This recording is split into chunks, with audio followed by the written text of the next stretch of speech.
Bem-vindos a mais um episódio do Trianon Cast. Hoje eu estou aqui com o Dr. Daniel Cavalcante, meu parceiro aí, sócio da clínica, na vida, de especialidade, de carreira. Estamos aí sempre tentando trazer o melhor, né, e da melhor maneira. Daniel, ele formou na Universidade Federal lá do Rio Grande do Norte, depois veio aqui desbravar São Paulo, fez a residência em psiquiatria pela Santa Casa de São Paulo, tá aí, né, como doutorando lá na Unifesp e foi chefe do pronto-socorro do CAISM, que é um dos maiores pronto-socorros aí em relação ao serviço de psiquiatria. Então, ele é um expert, vamos dizer assim, em emergências psiquiátricas, e nada melhor do que um expert em emergências que ficou ali na linha de frente com os residentes durante muito tempo para falar sobre uma temática que eu falo que é muito banalizada em muitos momentos. É super daí positivo a gente falar sobre saúde mental, e isso está aí ganhando cada vez mais força, mas quando isso é algo um pouco desinformativo, que gera aí muitos diagnósticos que ali não tem realmente aquele diagnóstico, a gente tem que ter um pouco mais de atenção. Então, bem-vindo aí, Daniel, para esse nosso bate-papo sobre transtorno afetivo bipolar. E é um prazer ter aqui você nesse episódio para ser assim, muito esclarecedor. Muito bom, para mim é um prazer estar aqui na condição de entrevistado do Trianon Cast, esse podcast que já é um sucesso, podcast que a gente tem aí feito já há alguns meses, levando conhecimento de qualidade sobre várias áreas de saúde, e hoje estamos aqui para conversar sobre saúde mental, né? Num tema com grande capilaridade, digamos assim, né? Um tema que abrange muitos outros transtornos dentro da psiquiatria, então eu tenho certeza que vai ser um papo bem produtivo aqui para quem está nos ouvindo e nos assistindo. Acho que vamos quebrar aí muitas crenças, né, sobre realmente o que é o bipolar, tratamento, né? Vamos lá? Vamos quebrar essas crenças? Bora! Bom, eu acho que uma das principais coisas é que a gente leva muito as palavras, né? Aí, às vezes, muito ao pé da letra, literalmente. Às vezes, a gente esquece as palavras que acompanham a outra palavra, né? E quando eu tô querendo dizer isso, é que quando a gente fala sobre bipolar, a gente está falando de dois polos. Então, é comum as pessoas realmente entenderem que é uma pessoa que oscila, que acorda de bom humor ou vice-versa e vai dormir estressada, que ali a qualquer momento, né, tem uma mudança ali de humor.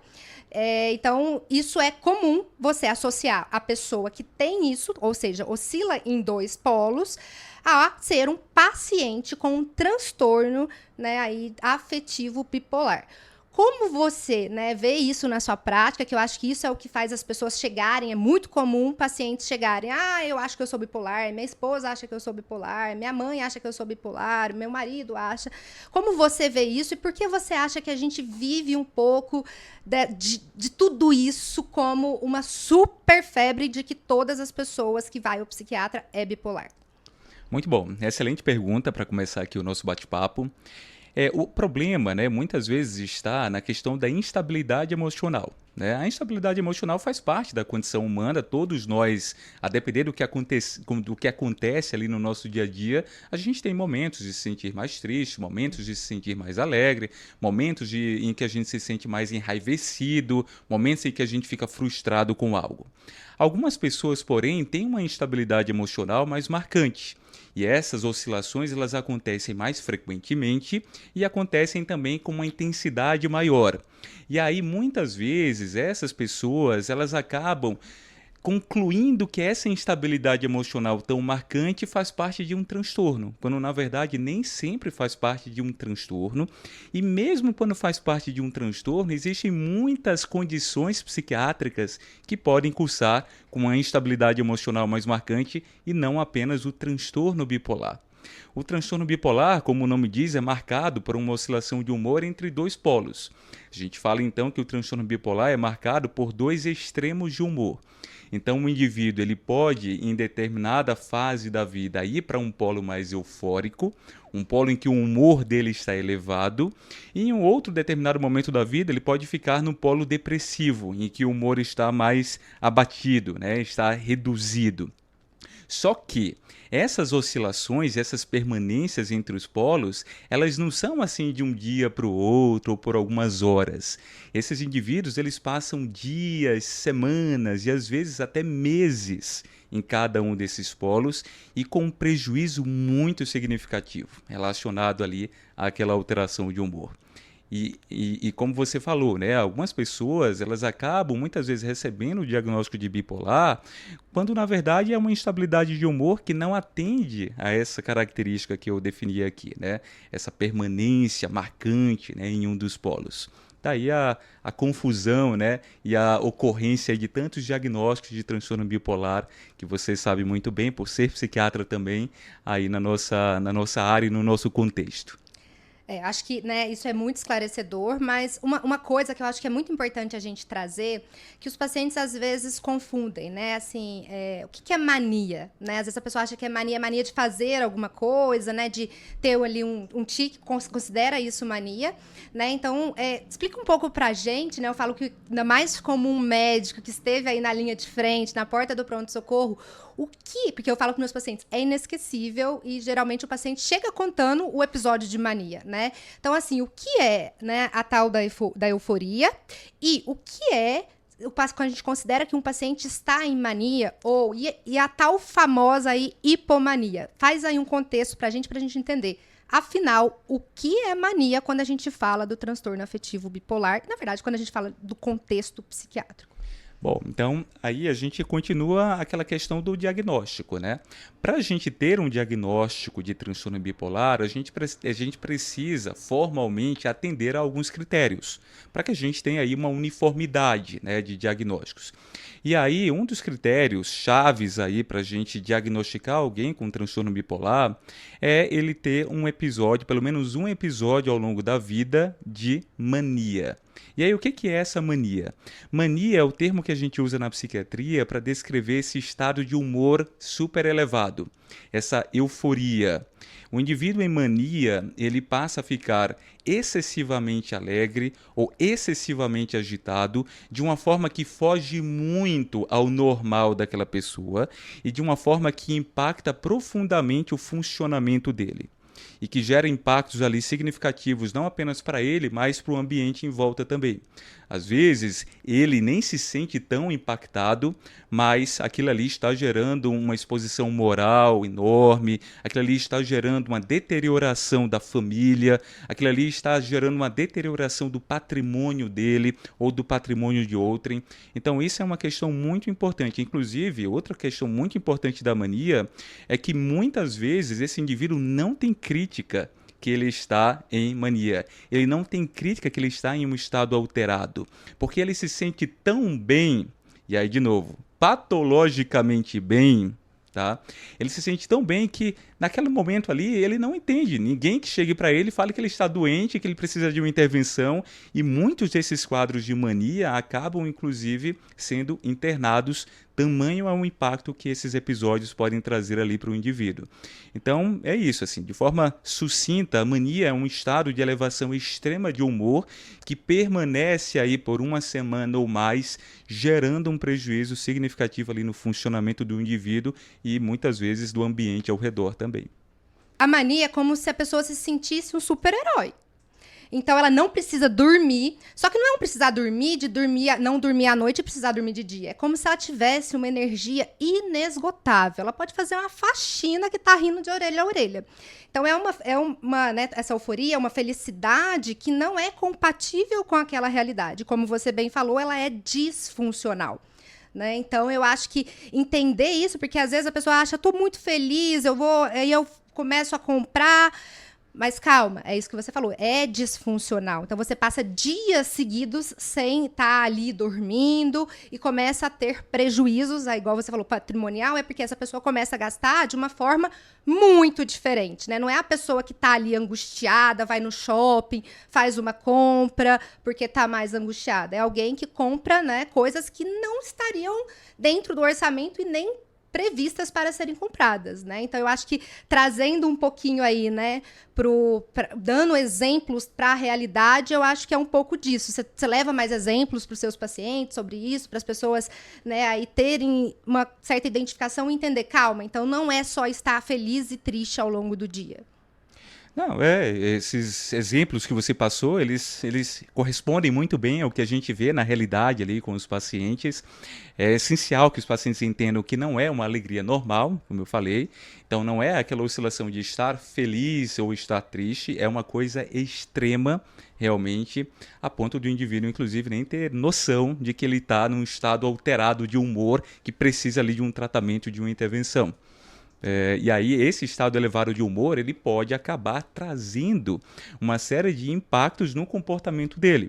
Ele se sente tão bem que ele não consegue enxergar, por exemplo, nada que possa detê-lo, né? Nada que possa ali pará-lo, freá-lo, né? Como você falou, né? Ele se sente às vezes, né, tão bem que ele se sente quase como um herói, e aí assim sendo, ele não consegue ter muitas vezes noção de que ele está se envolvendo numa atividade perigosa, né? Ele começa então, por exemplo, a dirigir em alta velocidade, achando que tudo bem, que nada vai acontecer com ele.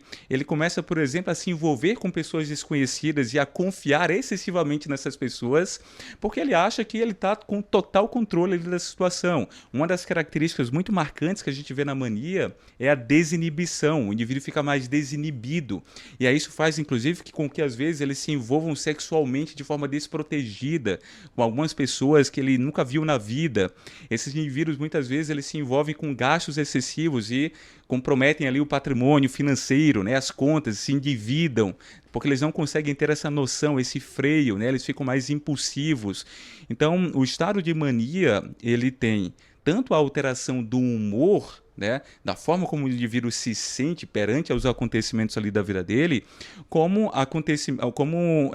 alterações aí acessórias do comportamento dele que acompanham esse humor elevado. Então, gastos excessivos, desinibição, envolvimento em atividades perigosas, ele fica mais falante do que o normal também, ele fica mais agitado, ele tem uma redução da necessidade de sono dele, ele dorme bem menos do que o normal e ainda assim ele fica descansado, ele não tem aquela necessidade de dormir 8 horas. Então, muitos desses pacientes em mania, eles dormem 4 horas e já estão ali cheios de energia, começam a se envolver, isso é uma outra característica, né? Eles começam a se envolver em muitas atividades simultaneamente, novos projetos mais ousados. Então, a gente tem uma grande pleiade aí de sintomas, de manifestações que acompanham esse estado de mania.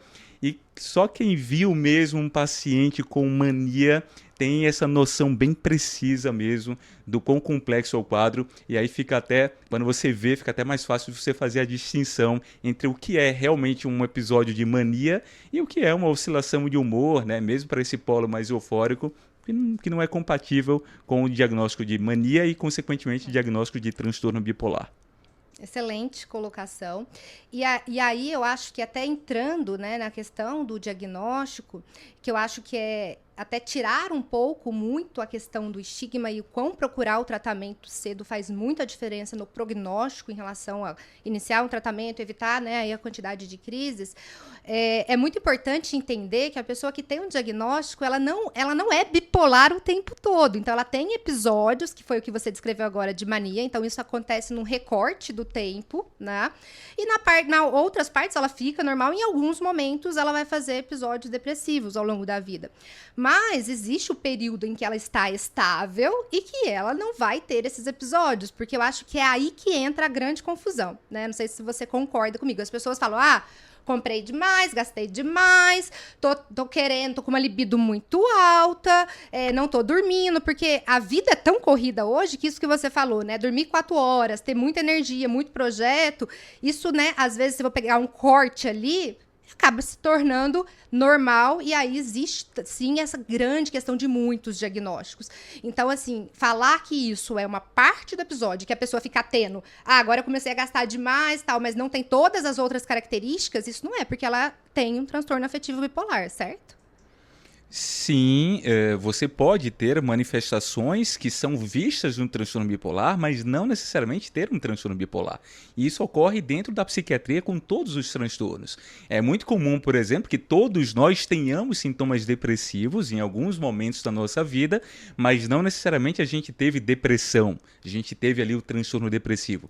Ansiedade, por exemplo. Ansiedade faz parte da nossa vida, mas não necessariamente o fato de estarmos ansiosos mesmo que a gente passe uma semana ali mais ansioso, isso não significa que a gente está com um transtorno psiquiátrico ali, um transtorno de ansiedade, né? Então é preciso muito cuidado, e aí a gente entra até em como esses diagnósticos são feitos, em como os atendimentos psiquiátricos são feitos, né? Porque a gente sabe que muitas vezes as consultas acabam em alguns cenários aí sendo mais curtas, mais breves, e aí o médico ele não tem tanto tempo para investigar, né, como que aqueles sintomas que o paciente se queixou se apresentam na rotina dele, há quanto tempo aquilo ali está presente, como que aquilo ali está impactando, e acabam sendo levados até pelo discurso ali do paciente a acreditar, ele está com sintomas que a gente vê no transtorno bipolar, então ele tem transtorno bipolar. Então é super necessário o cuidado ali do profissional para entender que não é o fato daquele paciente ter aquele sintoma que ele está com transtorno bipolar, né? Eu acho que era mais ou menos isso que você tinha comentado, né? Sim, aí entra, né, na questão que você falou, né, tempo de consulta, porque eu acho que é algo muito importante, porque se a gente for fazer checklist de sintoma, eu acho que é isso, todo mundo vai ser bipolar no momento mais estressante, no momento que brigou com alguém, no momento que tá mais feliz, então eu acho que é justamente que é o que a gente preza muito aqui na Clínica Trianon, e esse é o objetivo, né, essa psicoeducação aqui que a gente tá fazendo, de ter um esclarecimento e é uma personalização, uma individualização, então você tem critérios diagnósticos, que eu acho que isso é muito importante, porque na psiquiatria as pessoas acham que a gente faz mágica e dá um diagnóstico por um corte. Não, existem critérios. Só que acontece que só os critérios, conforme você falou, não é suficiente. Então a gente tem que entender sobre a funcionalidade, quem é aquela pessoa, por que ela está sentindo aquilo, como é aquilo ao longo do tempo. Então, até mesmo o transtorno afetivo bipolar aí, ele é um diagnóstico, em muitos casos, longitudinal, né? Que às vezes começa aí com um recorte dentro da depressão e depois, ao longo da vida, abre um quadro, né, aí de mania. Então, é o que eu falo, às vezes o paciente fala, sou bipolar, por enquanto não, né, não quer dizer que não possa ainda,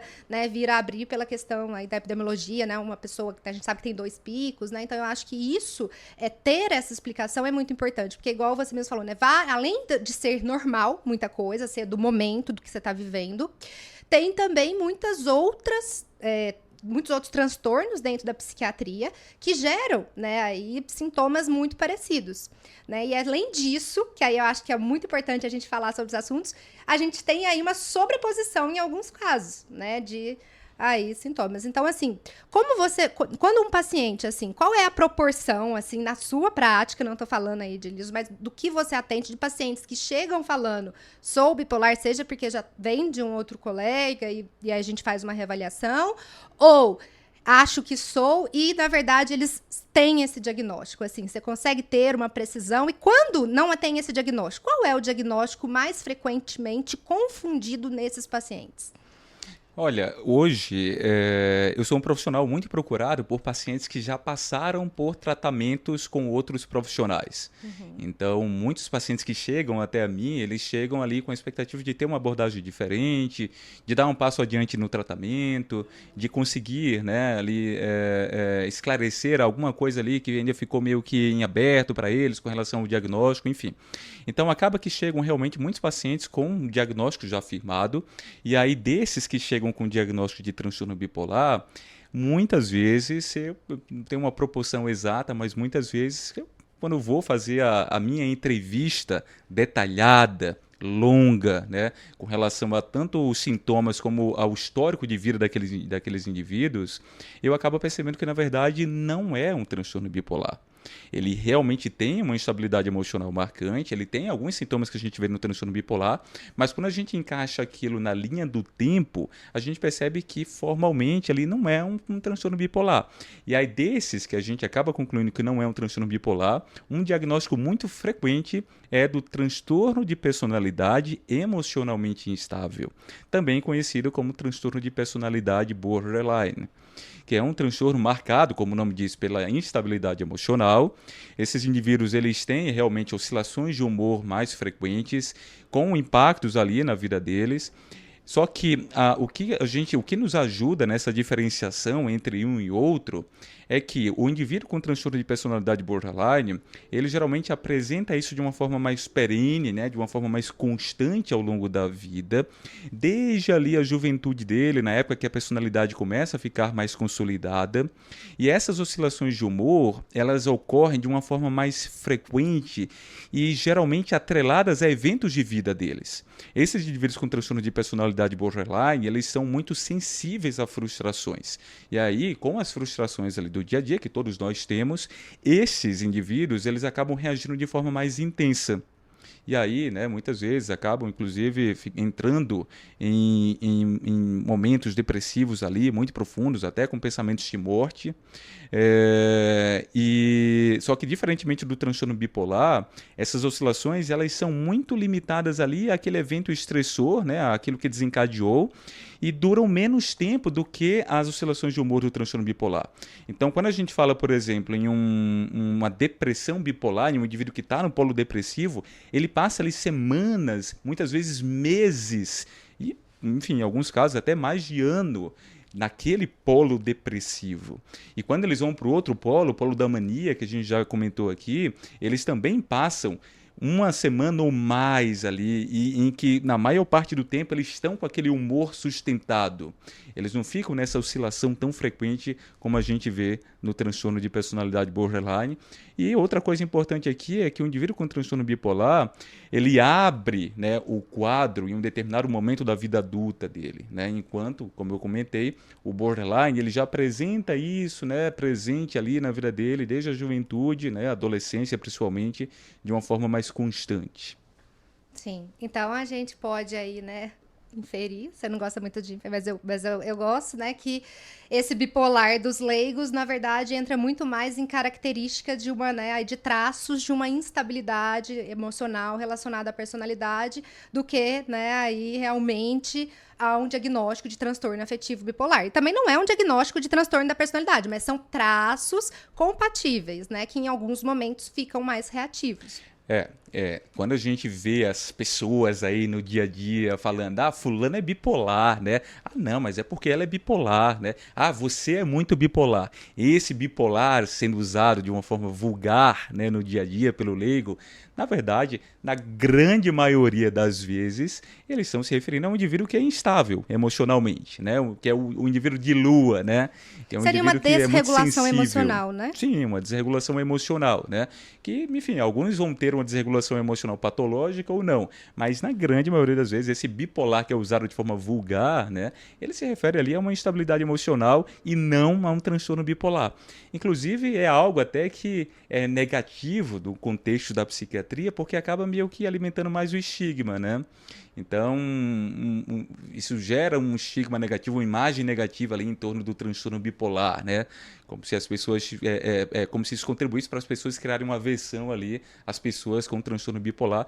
E não é bem assim, porque com o tratamento, eu acho que talvez em algum momento você puxe aí a parte do tratamento, mas no tratamento a gente consegue estabilizar o indivíduo com transtorno bipolar de modo que ele pare de ter essas fases depressivas, essas fases de mania, né? E fique ali equilibrado, enfim, ao longo da vida dele toda, trabalhando, se relacionando bem com as pessoas, funcionando bem ali em todas as esferas da vida. Muito bom.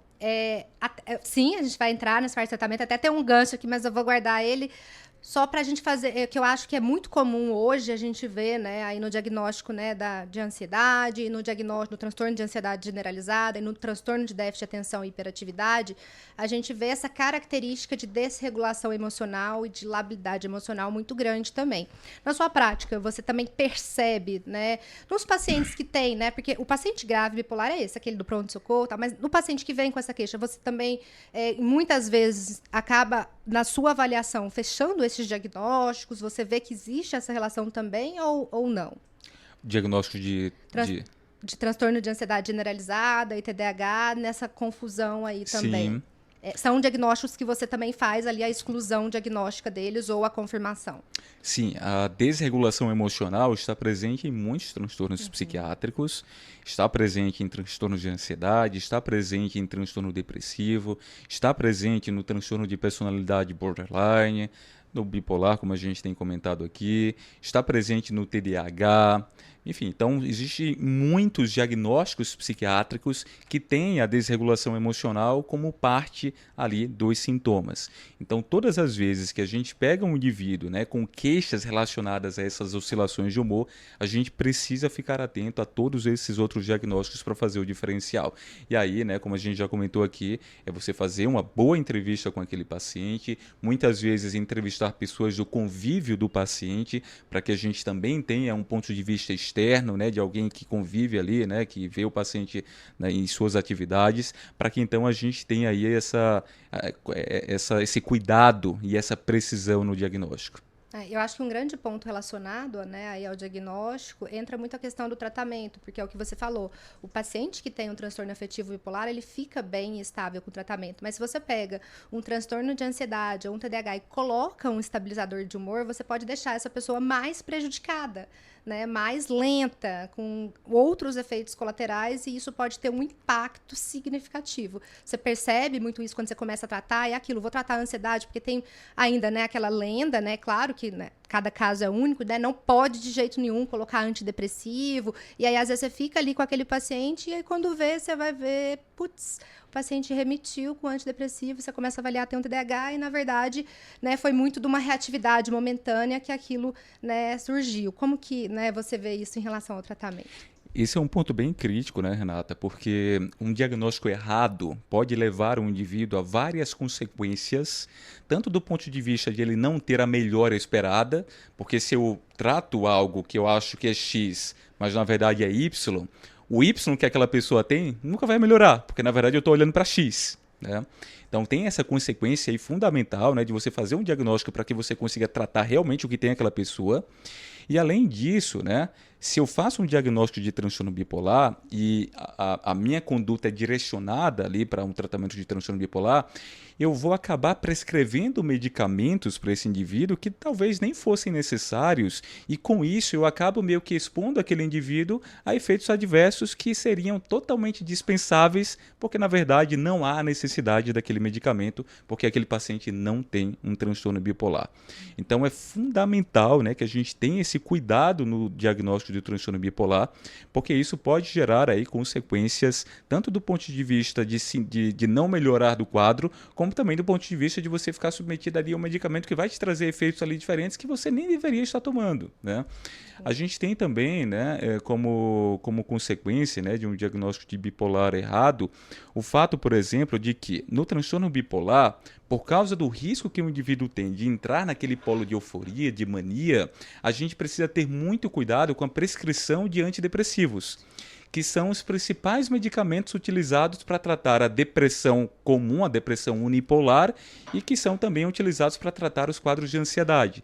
Então, nisso, de eu dar um diagnóstico errado de transtorno bipolar, eu acabo receoso de usar um antidepressivo, que na verdade era a medicação que aquele indivíduo precisava, era a medicação que mais poderia trazer benefícios a ele. Por isso que cada um é único, né? Não dá pra pegar, não é receita de bolo, né? Porque se der, como fosse receita de bolo, as coisas seriam fáceis, precisa de tempo, tá?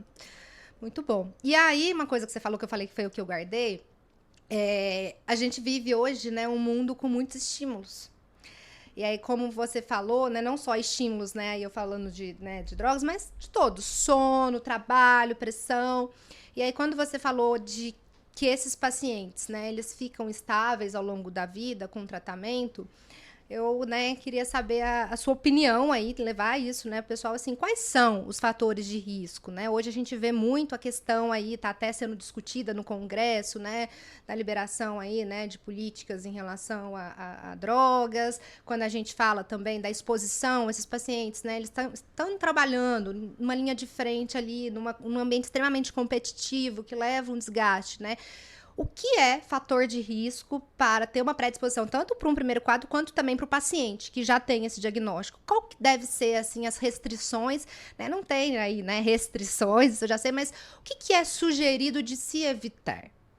Bom, aí quanto a isso, eu sempre gosto de dizer que todos nós somos vulneráveis. Então, eu sou vulnerável, você é vulnerável, todos que estão assistindo e ouvindo são vulneráveis a apresentarem aí um quadro de transtorno bipolar, a abrir esse diagnóstico em algum momento da vida. Só que algumas pessoas, elas acabam tendo um risco elevado a depender de uma série de fatores. Aí a gente tem aí fatores biológicos, como a carga genética que o indivíduo tem. Então, se você é filho de pais com transtorno bipolar, você tem ali uma chance maior de desenvolver tal transtorno. Você vai ter aí fatores relacionados à questão psicológica, então a depender do ambiente onde você está inserido, da personalidade que você tem, da forma como você reage àquele estresse do dia a dia, você vai ter uma maior ou menor predisposição para abrir aí determinados sintomas, incluindo sintomas relacionados ao transtorno bipolar. E a gente tem questões relacionadas ao contexto de vida, né? Que a gente fala questões socioambientais, que aí são inúmeras questões relacionadas aí às condições de trabalho do indivíduo, as condições familiares do indivíduo, condições relacionadas à educação do indivíduo, uso de substâncias. Então, são fatores aí que contribuem para elevar o estresse e deixar o indivíduo mais suscetível a apresentar aqueles sintomas.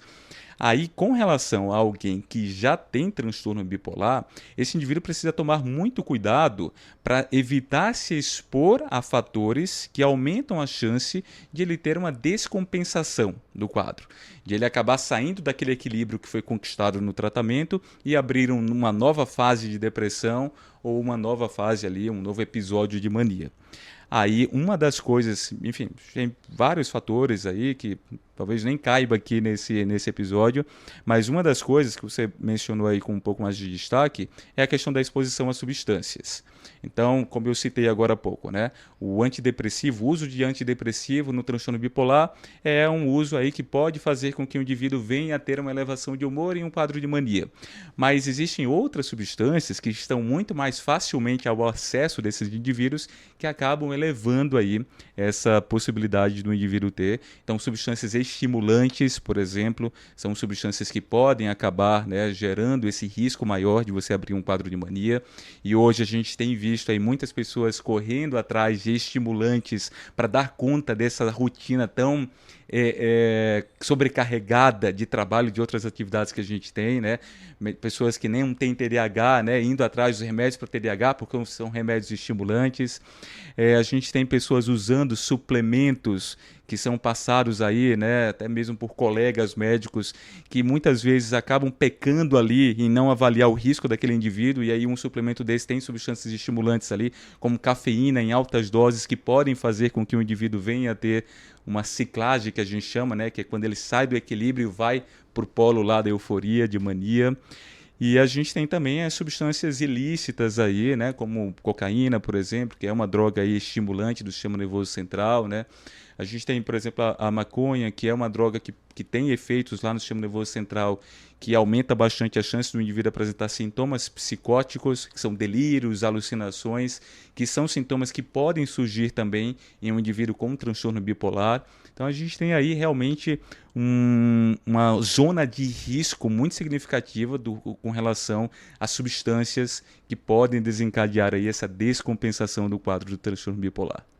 Acho que essa psicoeducação é muito importante, acho que para o paciente entender, então acho que o profissional que acompanha o paciente, ele explicar os riscos é muito importante, mas aí eu falo da questão, né, de ter um profissional realmente que você confia para estar em qualquer momento de adoecimento que você tiver, você ter uma orientação, né, igual você falou, assim, hormônios é algo muito arriscado para esses pacientes, se você não estiver ali acompanhando isso de perto, se realmente não tiver uma indicação, né, e até remédios, vamos dizer aí, que as pessoas usam com uma certa facilidade, como os próprios corticoides, né? Muitas pessoas que têm o transtorno afetivo bipolar são mais sensíveis, né? Eu já tive pacientes que acabam induzindo por isso. É mais raro? Mas é importante que, né, as pessoas saibam que isso, né, tem aí um risco.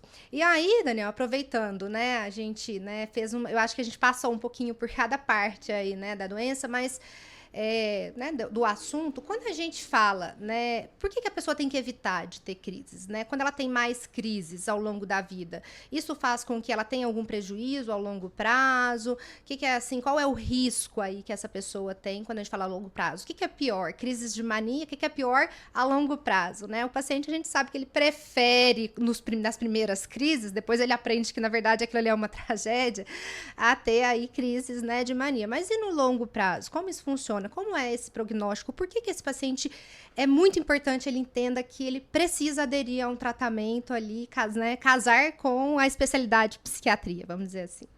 Então, é realmente muito importante que, além do diagnóstico precoce, que vale para todas as áreas da medicina, quanto mais precoce a gente diagnostica, melhor o resultado que a gente vai ter no tratamento daquela condição. Aqui, né, no nosso tema aqui do transtorno bipolar, é muito importante também que, depois do diagnóstico e início do tratamento, o paciente adira a esse tratamento, ele realmente siga a orientação médica com relação ao uso dos medicamentos e com relação também a outras iniciativas aí terapêuticas que não são farmacológicas, como estar em um ambiente com mínimo de estresse, dormir bem, se alimentar bem e por aí vai, porque quanto mais crises esse indivíduo tem, maior o risco de ele ter novas crises. Então é assim, quanto mais crises o indivíduo tem, mais frouxo, digamos assim, o cérebro dele fica para a ocorrência aí de novas crises. E quanto mais crises esse indivíduo tem, mais graves tendem a ser as crises. E aí aqui a gente está falando tanto de crises, né, de episódios de mania, que é aquilo que a gente explicou já, do humor muito elevado, quanto também dos episódios depressivos, tá? É importante, enfim, destacar aqui, né, nessa nossa conversa, que ao falar de transtorno bipolar, a gente está falando de um indivíduo que pode ter a mania e pode ter também a depressão. E a depressão bipolar, ela é muitas vezes mais grave do que a depressão unipolar. E quanto mais episódios que você tem, mais difícil vai ser tratar essa depressão. Por isso que é importantíssimo o indivíduo ele ter consciência daquele diagnóstico, aceitar que ele tem aquela condição, seguir direitinho as orientações de tratamento para não ter aí essa piora ao longo do tempo. Toda vez que a gente fala sobre impacto no cérebro de um transtorno psiquiátrico, a gente entra numa zona meio nebulosa, sabe? A gente não tem ainda tanta clareza de como que o cérebro, né, ele é afetado mesmo a longo prazo por essas doenças. Mas os estudos até agora, né, nos mostram que, com relação ao transtorno bipolar, parece que há uma certa inflamação lá no cérebro quando o indivíduo está em crise. E aí essa inflamação pode acabar fazendo com que a gente tenha aí esses resultados mais negativos que eu mencionei aqui e pode acabar meio que trazendo aí alguns prejuízos, como por exemplo prejuízos cognitivos ali, né, na memória, na atenção e por aí vai. Muito bom. Na verdade, é o que eu sempre, né, falo muito para os meus pacientes, né, aí a gente traz muito isso. As doenças psiquiátricas, elas têm uma evolução, um prognóstico muito igual às outras, né? Igual você falou, né? Então, se você não tratar, vai ficar mais grave ali na frente, consequentemente vai ficar mais difícil. Então, uma pessoa que não trata a pressão alta, ela pode evoluir para vários desfechos, inclusive um infarto, e aí ela ficar com uma insuficiência cardíaca. E aqui é mais ou menos, né, aí o mesmo raciocínio, né? Então, eu acho que é muito importante a gente deixar, claro que a gente não tem uma escala, né, que quem tem transtorno afetivo bipolar é proibido de fazer alguma coisa. Mas assim como qualquer outra doença, a gente tem o paciente que é leve, que abre quadro leve, moderado e grave. E isso também tem um impacto. Assim como temos paciente que responde bem ao tratamento e paciente que não responde. Então, eu acho que trazer essa clareza, porque, né, hoje em dia a gente vê um rótulo muito grande em relação a alguns diagnósticos na psiquiatria, né, agora falando geral aí, principalmente os quadros que podem fazer, né, surtos psicóticos, mas é que, né, hoje a gente sabe que as coisas estão evoluindo, a gente já tem aí outros perfis de medicação, né? Então, eu acho que para a gente encerrar, eu gostaria que você comentasse um pouquinho aí relacionado a esse olhar de a gente está falando de um adoecimento como qualquer outro. Então, assim, por que a população ainda rotula bastante assim, não, esse aqui, né, se fosse ali na sua empresa, você vai contratar alguém com esse diagnóstico? Então, assim, aquilo, você vai... E aí, se fosse uma hipertensão, diabetes, o que muda? Consegue trazer isso para a gente fechar aí com essa chave de ouro? Eu acho que é uma ótima forma realmente de fechar aqui a nossa conversa. Lá atrás, quando o indivíduo recebia um diagnóstico de esquizofrenia, de transtorno bipolar, era como se ele estivesse recebendo uma sentença de incapacidade. Os indivíduos, as pessoas já olhavam para aquele indivíduo como sendo um indivíduo ali que não seria capaz de, ao longo da vida, se encaixar em funções ali mais complexas ou prosperar ali em alguma área profissional ou mesmo numa área artística, digamos assim. Com o tempo, os tratamentos na psiquiatria evoluíram muito. Os medicamentos eles passaram a ser mais confortáveis, a terem ali um índice de efeitos adversos mais baixo. Então a gente consegue usar remédios a ponto ali de controlar os sintomas, mas gerando o mínimo ali de efeitos colaterais. O indivíduo consegue então ficar em tratamento e ainda assim ficar aderido ali, ficar engajado às atividades dele, quaisquer que sejam essas atividades. Ainda que você tenha ali um cargo profissional de grande complexidade, de grande exigência, o fato de você ter transtorno bipolar e estar em tratamento não te limita com relação àquilo ali, com relação a você poder exercer aquela atividade profissional. Só que aí a gente entra naquilo que eu falei. É preciso que o paciente ele assuma que tem aquela condição, ele busque ajuda, ele se sinta bem com o profissional que ele buscou, a ponto de ele conseguir seguir as orientações direitinho. Porque seguindo as orientações direitinho de tratamento farmacológico e de tratamento não farmacológico, a expectativa é que o indivíduo ele realmente fique pleno, funcionando bem. Ah, mas não é assim, não é bem assim, Daniel, tal. Óbvio, pessoal, que a gente vai ter, para todas as doenças que existem na medicina, casos mais graves, casos mais leves. Claro que a gente vai ter casos muito graves, que serão mais resistentes ao tratamento, que os remédios não vão funcionar ali a contento, e a gente vai precisar, né, usar mais remédios, doses mais elevadas, combinar com outras coisas, e aquilo pode vir a gerar algum prejuízo ali no funcionamento do indivíduo. Mas falando em linhas gerais, quando a gente fala no diagnóstico de transtorno bipolar atualmente, a gente não está falando em uma sentença de incapacidade. Eu mesmo tenho pacientes e tenho aí conhecidos não pacientes com diagnóstico de transtorno bipolar que estão se dando muito bem ali na vida deles, tanto na parte profissional, quanto na parte social, como também individualmente, né, eles consigo mesmo. Então, acho que é fundamental que todos, né, que estão assistindo e ouvindo aqui o podcast tenham essa noção. Espero que vocês, né, tenham aproveitado aí bastante, né? Eu adoro ver Daniel falar, né? Eu falo, né? A gente, apesar de ser da mesma área, né, e falar muito dos mesmos assuntos, Daniel fala bem mais bonito, né? Vocês viram que às vezes até eu brinco, vamos traduzir aqui, né, para a realidade, porque é muito, muito chique ele falando, gosto. Fico aqui, ó, vocês viram, né? Aí no vídeo, fiquei aqui, né, só olhando aqui, porque é isso. E por isso que eu acho que, né, você trouxe essa clareza em relação à sua experiência, em relação a esses quadros, de um modo geral, e como isso é visto. Acho que é muito esclarecedor e que cumpre o objetivo desse podcast, que é trazer informação para todos, para o médico, para o paciente, para a população de um modo geral. Então, assim, muito obrigada por cumprir aí, né, essa missão sobre o transtorno afetivo bipolar, um tema delicado e que, né, trazer todas as informações é muito importante, né? Se você quiser aí, deixa aí o seu arroba para as pessoas seguirem lá, tem muito assunto sobre psiquiatria também, e obrigada por todas as informações. Para mim foi um prazer conversar, eu adoro conversar, eu perco até a noção do tempo, né? Por mim eu ficaria aqui mais 1 hora conversando, mas com certeza a gente vai ter outras oportunidades de nos encontrarmos aqui do Trianon Cast para falar sobre outros temas aí de saúde mental. Quem quiser me acompanhar nas redes sociais, né, fique à vontade para seguir o @Dr. Daniel Cavalcante, tudo junto sem ponto. Lá, de vez em quando, eu compartilho algum conteúdo aí dentro da área de saúde mental e dentro da área médica também, né? Eu sempre gosto de dizer que não é o fato de eu ser especialista em saúde mental que eu deixei de ser médico, então a gente sempre gosta aí também de conversar sobre outros temas aí dentro dessa seara aí do cuidado, né, da saúde das pessoas. E eu espero que vocês tenham gostado e qualquer dúvida, vocês fiquem à vontade também para mandar para mim lá no Instagram. Muito obrigada, pessoal. Até a próxima.